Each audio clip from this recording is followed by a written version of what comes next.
nous sommes ici au Kikara Musica, au Kinor, en présence de Roni Akrish, Shalom Nathalie. Philosophe, historien bien connu, qui a une approche passionnée de la Torah et de la Haftara.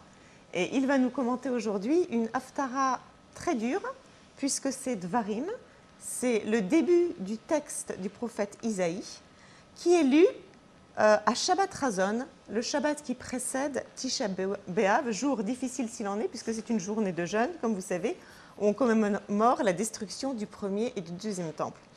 Et cette Haftara est particulièrement cruelle, plus que dure, à l'égard du peuple, puisqu'il est accusé de tous les maux d'un comportement totalement fautif et destructeur. Il est comparé à un corps où il ne reste rien qui soit encore sain. Depuis la plante des pieds jusqu'à la tête, il n'y a plus un endroit sain. Tout est blessure, contusion et plaie ouverte. C'est donc la vision d'Isaïe qui est très négative par rapport au peuple. Alors, je voulais savoir, Roni, comment tu vois cette Haftara et quel est l'état réel du peuple, en fait? Disons déjà de prime abord que la vision de Yeshayahu est celle de Yirmiyahu. Yirmiyahu est ultérieur. Yeshayahu se préoccupe énormément des individus, quand on verra dans le texte de Yirmiyahu une préoccupation nationale. Donc, l'altercation de Yeshayahu est avec les individus en tant que tels. Tu veux dire les individus en opposition au peuple? Ou les individus, oui, les individus, c'est-à-dire de venir et de ne pas mettre en cause un pouvoir, qu'il soit sacerdotal, politique ou autre, général, mais la responsabilité individuelle, à savoir que le peuple est non seulement une entité à part entière, mais qu'il est aussi le composite de cet ensemble de particuliers. Et ce sont les particuliers qui sont mis en accusation dans le Chazon Yeshayahu. Chazon qui veut dire la vision de Yeshayahu. Vous savez que... Et ils sont accusés de quoi, quand même? Enfin, je veux dire, de quoi exactement? Déjà, la volonté d'ouvrir... Pourquoi le tableau est-il aussi noir?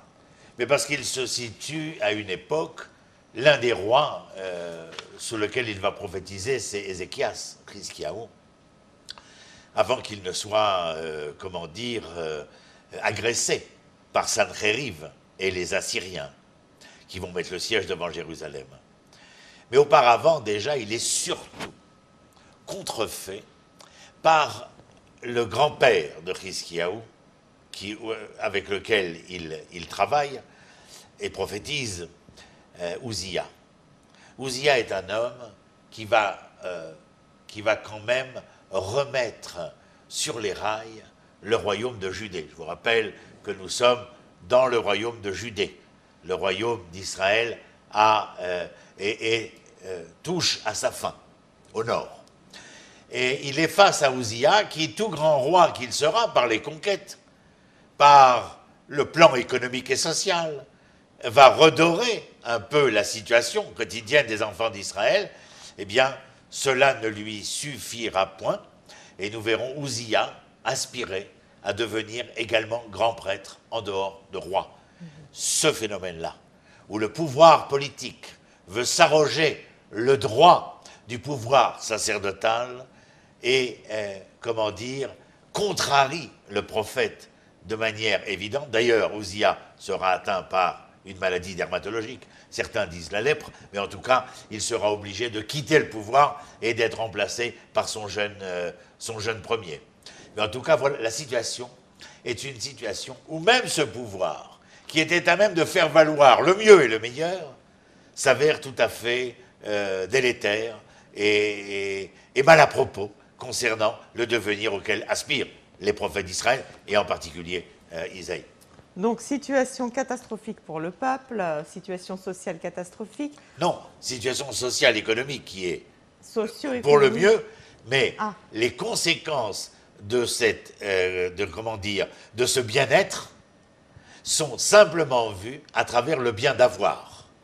Mais où les êtres que va accuser Isaïe sont en porte-à-faux avec le bien d'avoir qui aurait dû les amener à pouvoir se concentrer non plus sur l'avoir seul, mais essayer de donner un sens à cet avoir. Donc en fait, la situation économique les a un petit peu dévoyés et ils ont apparemment oublié qu'il y avait Absolument. Et le texte un ici objectif spirituel. est significatif. Ouais. Et ce qui est surprenant là, c'est qu'ils continuent quand même à rendre un culte, puisque l'Éternel ne veut plus de leur culte. Alors on peut se dire, mais c'est ce qui leur reste, ils rendent un culte, ils font c'est qui leur rapproche encore de la religion. Et pourtant, que dit l'Éternel? Quel besoin ai-je de la multitude de vos sacrifices? Je suis rassasié de vos holocaustes de béliers et de la graisse de vos bêtes gavées, le sang des taureaux, des moutons et des boucs. Je n'en veux point. Alors là, on ne peut pas être plus clair. Ce que je disais à l'instant, l'Éternel n'a aucun intérêt ni au sacrifice. Alors déjà, ça nous permet de nous demander quelle est la valeur d'un sacrifice animal. Déjà, les sacrifices humains, on sait que Dieu n'en veut pas, mais les sacrifices animaux, en lisant ce passage, on peut vraiment se demander si l'Éternel a un jour voulu des sacrifices animaux. C'est une autre question, mais ce n'est pas notre sujet. Mais en tout état de cause, la question est à bon escient, que vous le sachiez. Et en tout cas, il y a ici un fait indéniable. Le refus de l'Éternel de les voir se pavaner dans l'offrande au temple. Parce qu'ils ont retiré une certaine satisfaction égoïste, personnelle parce que nous sommes dans ce que j'expliquais précédemment. Le bien d'avoir. Et donc ils pensent que même ce que j'appellerais le bien-être entre l'Éternel et les hommes, et Israël, ne pourrait s'entendre et se comprendre qu'à travers l'offrande.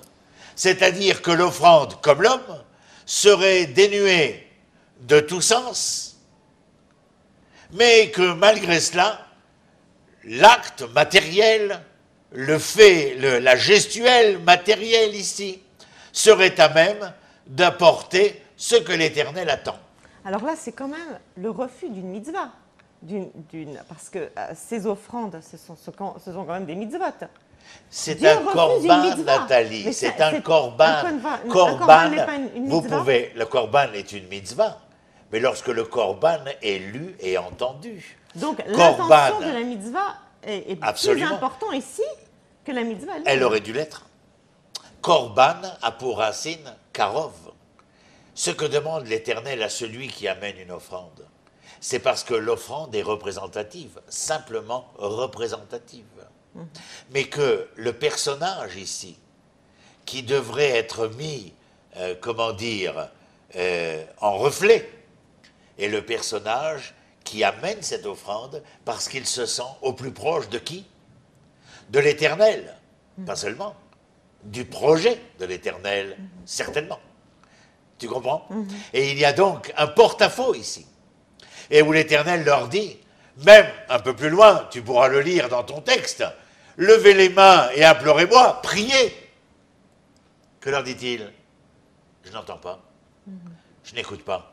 Oui, vous savez pourquoi? C'est curieux. Mais non, ça nous rappelle tout simplement Yom Kippour.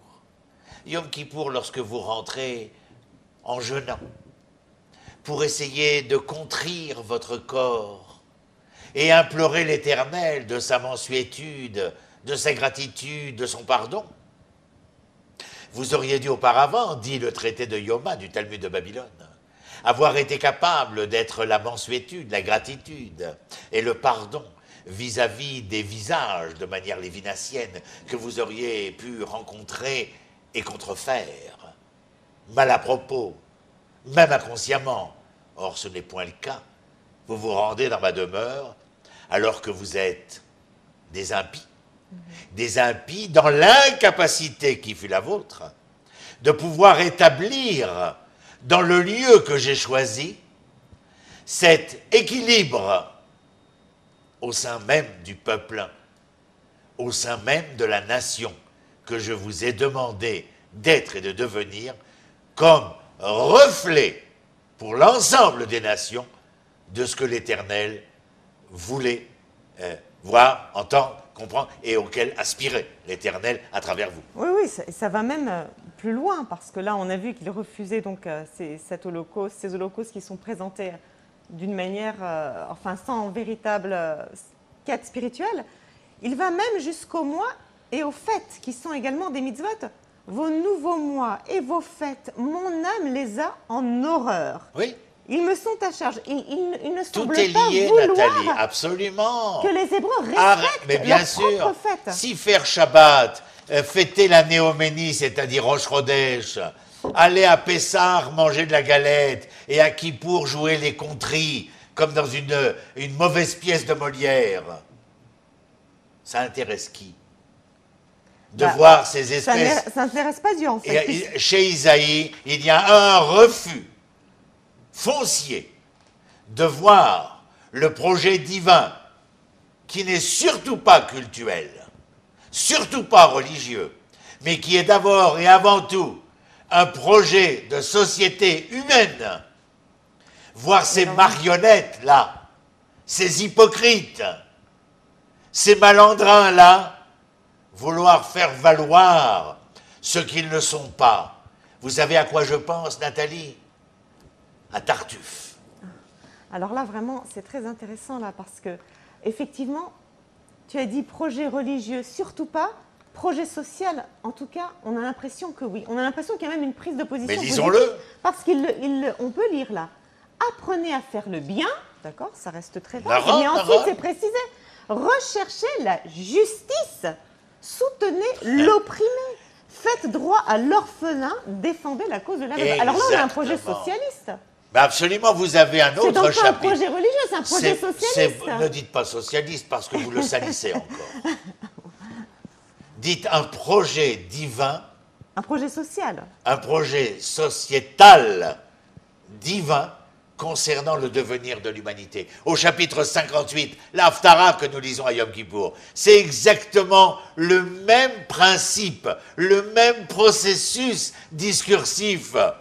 Et nous rentrons à la Beth Knesset. Au moment de l'Haftara, c'est le moment où nous allons respirer un peu des parfums, où nous oublions que la Beth Knesset était qui écoute la Haftara, comprend la Haftara, entend la Haftara, le chapitre 58 que nous lisons à Kippour, pour mieux comprendre le chapitre 1 de Chazon Yeshaya, la veille de Tisha B'Av, vous l'avez dit, bien avant que la destruction n'ait lieu.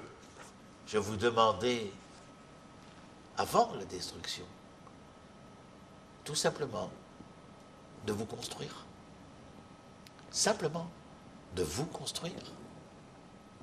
Alors là, c'est quand même curieux que cette Haftara soit lue juste avant Tisha B'Av, qui donc représente l'anniversaire de la destruction du premier et du deuxième temple, c'est-à-dire de tout ce que le peuple hébreu a construit de plus grand et de plus beau.